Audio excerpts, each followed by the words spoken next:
ഈ ഓണം മൈ മൊബൈലിനോടൊപ്പം my Onam my മൊബൈലിൽ ഇനി ഓഫറുകളുടെ ഓണക്കാലം. പർച്ചേസ് ചെയ്യുന്ന പുതിയ ഫോണുകൾക്കും യൂസ്ഡ് ഫോണുകൾക്കും ഉറപ്പായ സ്ക്രാച്ച് ആൻഡ് വിൻ സമ്മാനങ്ങൾ, gold coin, cycle, table fan, mixie, iron box തുടങ്ങി ഒട്ടനേകം സമ്മാനങ്ങൾ. ഒപ്പം 24 മാസം വരെ നോ കോസ്റ്റ് EMI സൗകര്യവും. മലപ്പുറം ജില്ലയിൽ പൊതുജനങ്ങൾ ആശ്രയിക്കുന്ന മുഴുവൻ പൊതു സ്വകാര്യ സ്ഥാപനങ്ങളും ഭിന്നശേഷി സൗഹൃദമാക്കുന്നതിനുള്ള നടപടികളുമായി ജില്ലാ ഭരണകൂടം. സർക്കാർ ഓഫീസുകളും പൊതുസ്ഥാപനങ്ങളും കൂടാതെ പൊതുജനങ്ങളെത്തുന്ന സ്വകാര്യ സ്ഥാപനങ്ങൾ ഉൾപ്പെടെ എല്ലാ തരത്തിലുമുള്ള ഭിന്നശേഷിക്കാർക്കും പ്രാപ്യമാക്കുകയാണ് ലക്ഷ്യം. ഇതിന്റെ ഭാഗമായി ആദ്യഘട്ടത്തിൽ സർക്കാർ ഓഫീസുകൾ ഭിന്നശേഷി സൗഹൃദമാക്കുന്നതിനുള്ള നടപടികൾ ജില്ലാ കളക്ടർ VR വിനോദിന്റെ നേതൃത്വത്തിൽ തുടക്കം കുറിച്ചു.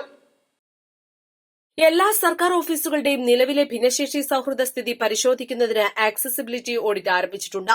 ഓഫീസ് മേധാവികൾക്ക് ഇത് സംബന്ധിച്ച് 39 പേജുള്ള ചെക്ക് ലിസ്റ്റ് കൈമാറി വിവരങ്ങൾ ശേഖരിച്ചു വരികയാണ്.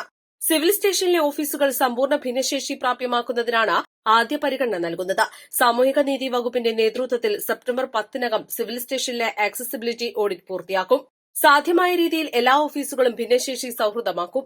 തുടർന്ന് 6 മാസത്തിനകം മുൻഗണനാടിസ്ഥാനത്തിൽ ജില്ലയിലെ എല്ലാ സർക്കാർ സ്ഥാപനങ്ങളും പരമാവധി ഭിന്നശേഷി പ്രാപ്യമാക്കാനും സ്ഥാപനങ്ങൾക്ക് ആക്സസിബിലിറ്റി റേറ്റിംഗ് നടപ്പാക്കാനും നടപടി സ്വീകരിക്കും. ഉദ്യോഗസ്ഥർക്കും സ്ഥാപന മേധാവികൾക്കും ആവശ്യമായ പരിശീലനം നൽകും.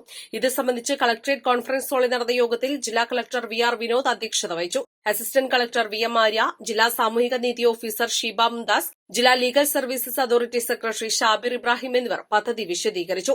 വിവിധ വകുപ്പുകളുടെ ജില്ലാതല ഉദ്യോഗസ്ഥർ, ആക്സിസ് മലപ്പുറം സൊസൈറ്റി പ്രതിനിധികൾ തുടങ്ങിയവർ സംസാരിച്ചു.